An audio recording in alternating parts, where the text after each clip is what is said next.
Shalom. First and foremost, I want to give all praises, glory, and honor to Yahweh, Bahasham, Yahweh Shai, Bahasham, Rakah HaKodash. Double honors to the elders and the apostles of Great Millstone who rule well and teach well, and peace and blessings to the hopeful elect, pushing this word with all truth, righteousness, and sincerity. Shalom. This your brother Corner Wath, coming from the Great Millstone Charlotte camp. And I just want to go through a quick lesson through the spirit and power of Yahweh Shai, Shai, man. You know, how Esau has created slaves to convenience, man. The society have been made slaves to the comforts, man. And that's what's gonna push them to ultimately taking the MOTB, man, that implantable buy or sell device, right?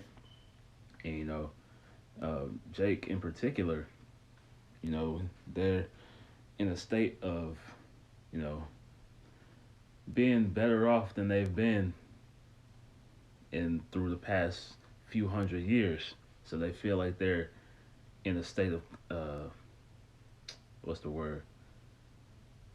They're in a state of comfort right now, man. They think that they're building up the society. They think that they're improving in the society when actually they're still, or we're still in bondage, man. We're still slaves to the so-called white man Esau Edom, man. And that convenience, going back to that's what they're going to use to play on the emotions of these people, because they've made you so dependent on government assistance and even the luxuries that people get afforded, as far as uh, the abundance of food, the even having most people get food delivered on a daily basis. So once they take that away, they're going to offer you an option to take this implantable device, and that's how you're going to get your comforts back, and that's how they're going to play on the heartstrings of these people, man. And then ultimately they're trying to take the elect. They're trying to pull them away from Yahweh Shem Shai, but that's not going to happen. But I'm going to start here in Jeremiah chapter 2 and verse 14.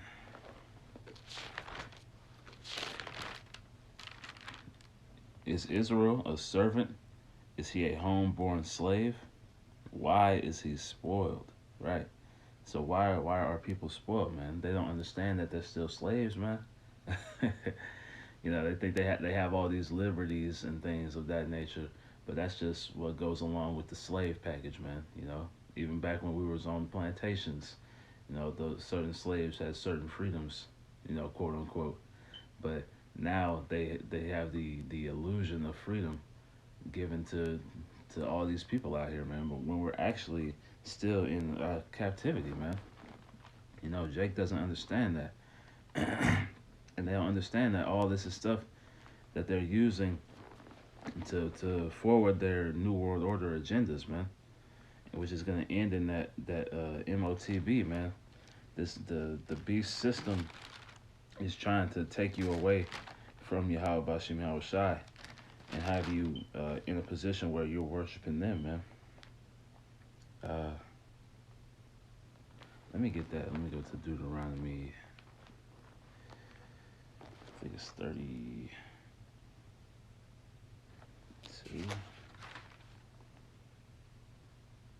Okay, this is Deuteronomy 32 and 15. But Jeshurun waxed fat and kicked. Thou art waxen fat. Thou art grown thick. Thou art covered with fatness. Then he forsook the Most High, which made him, and lightly esteemed the rock of his salvation. So the point there, man, our people have grown, comfortable, man. They're comfortable in this captivity, man.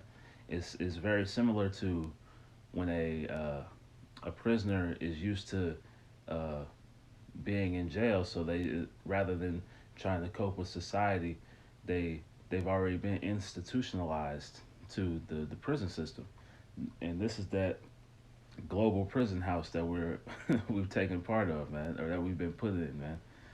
So a lot of Jake has been institutionalized into Esau's system. So instead of facing whatever discomforts may come with breaking away from that system, they'd rather, just continue and just go along to get along, man. And that's the wrong spirit to be in, because eventually you're going to be faced with a choice whether to take that MOTB or not.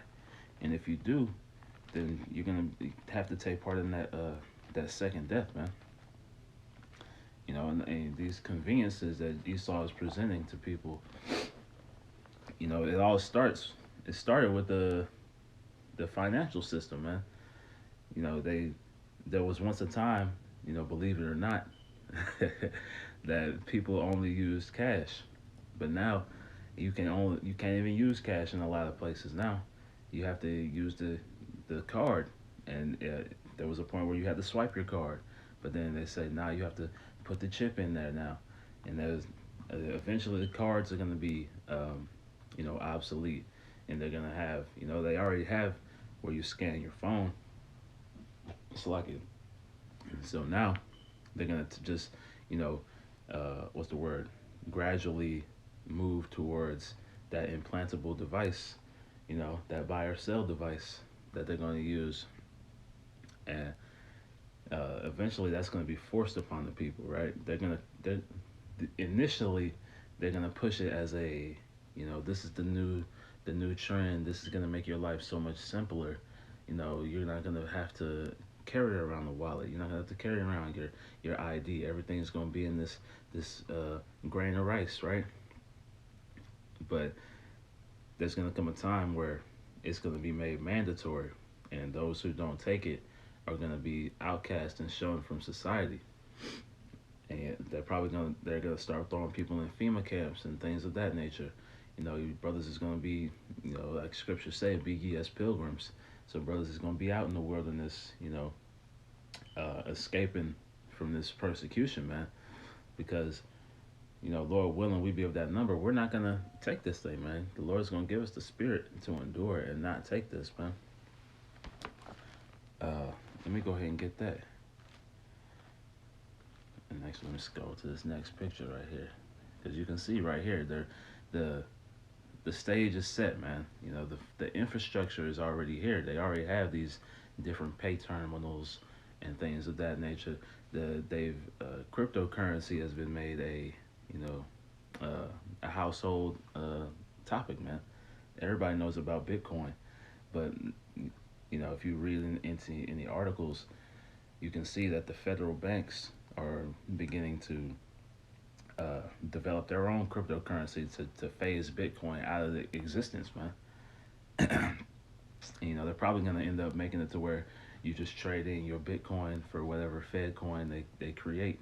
And it's like, hey, you can take this device and it's going to give you, whatever Fed currency credit points or whatever. So they're going to be given incentives, much like when the vaccines rolled out, they were given incentives for people to go get stuck up with the juice. But you know, anyone with any level of integrity knew that that was a ploy of these devils just to get your body primed for the MOTB, man. But let's get this in Revelation. Well, let me read the title of this article, and then we can get this in Revelation.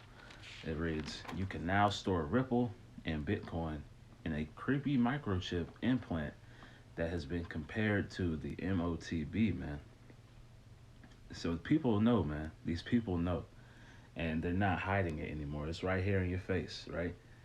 So let's see these other camps try to try to what's the word? Debunk this. Try to say that the MOTB is Christianity or white women or whatever Esau philosophy, right? The MOTB is an actual mark, man. This is is right here in your face. So if you can't see it now, man, you very may well fall victim to this, man. But this is Revelation 13 and 16.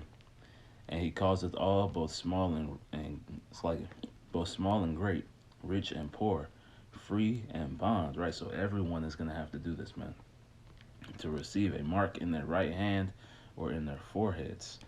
So everyone's going to have to receive that mark, man. You know, no matter what level of society you're in, you're going to have to take that thing, man. They're going to try to force that on you. And if you don't, then you're gonna be outcast from society, or you're gonna be put in these concentration camps, man. And that's when they're going, Esau's horns is gonna come out, because they're gonna start, torturing people and doing things like that to try to force you to go along with this beast system. Verse 17, that no man might buy or sell save he that had the mark or the name of the beast or the number of his name. Right? So, Lord willing, we be the of that elect number that, endure and resist the beast, man. We don't bow the knee, right? That's the last thing you can. That's the look. This is the the prophecy right here, man. If you take this thing, then look, man. It's curtains for you, right? You can't. This is the one thing that you need to avoid, man. You pray to the Lord, hey, if I'm confronted with this, give me the spirit to deny this until the end, man. Regardless of whatever I might be put through as a result, give me the spirit to deny this mark, man, to deny the beast, to resist the beast, to not bow the knee, right? And like I say, man, small and great, rich and poor, these people with all this money, you know, even just people who have regular jobs, right? They're not gonna want to give up the comforts that they have, right? So when this thing is presented to them, they're gonna say, well, I want to just continue in whatever life that I've made for myself here. So if I have to take it, then I have to take it. But you don't have to take it, right? But they don't understand that. We understand through the Spirit, probably how about Shema Shai, that nothing on this side can compare to the kingdom. So we're ready to give it all up, man. If they take it from us, so be it, man. But we're not taking this mark, man. Uh, that's the point, really, uh, in verse 17. But yeah, no man might buy or sell. These people have become slaves to Esau's convenience, man. That's why they've built these cities and these towns the way they have, to make everything easy for you, so that if a time comes where they can cut this stuff off, you don't know how to adjust and get along without Esau's hand guiding you, man. They made it so there's no self sufficiency left, man. There's a few people out here that are on some level of self sustainability, but even them, they still have to come back and answer to Esau, man. That's why we've been uh, uh, going through the curses, man. That curse of going to your enemy for one of all things, right? So that's an unavoidable, man. The only thing that you can come back to is the word of Yahweh Bashim Yahweh Shai, and Lord willing, that spirit stays on you to endure and not what's the word, fold to this beast system, man, because it's here. The MOTB is here, and there's no what's the word? There's no hiding it anymore, right? They're pushing it. They're starting to push it even on like mainstream news, local news. They're saying, "Oh man, I could not have to carry my wallet around. This would be so simple and make my life so much easier." And that's what they push. They push that convenience factor to try to lure people in. It's like, look, man, this is gonna make your life easier. Just come along with us, right? But no, that's absolutely the last possible thing that you would do, man. Under no circumstances should you ever consider taking this thing. But that's the point. Esau has made convenient slaves in order to push the MOTB, man. So I pray the lesson was edifying through the Spirit and power of Yahweh Bashim Yahweh Shai. I want to give all praises, glory, and honor to Yahweh Bahasham, Yahweh Shai Bahasham, Rakah HaKodash. Double honors to the elders and the apostles of Great Millstone who rule well and teach well, and peace and blessings to the hopeful elect pushing this word with all truth, righteousness, and sincerity. Shalom, wa, Kwam Yasharala, wa, Abad Babal. Hey, DTA soon, man. We almost home. Shalom.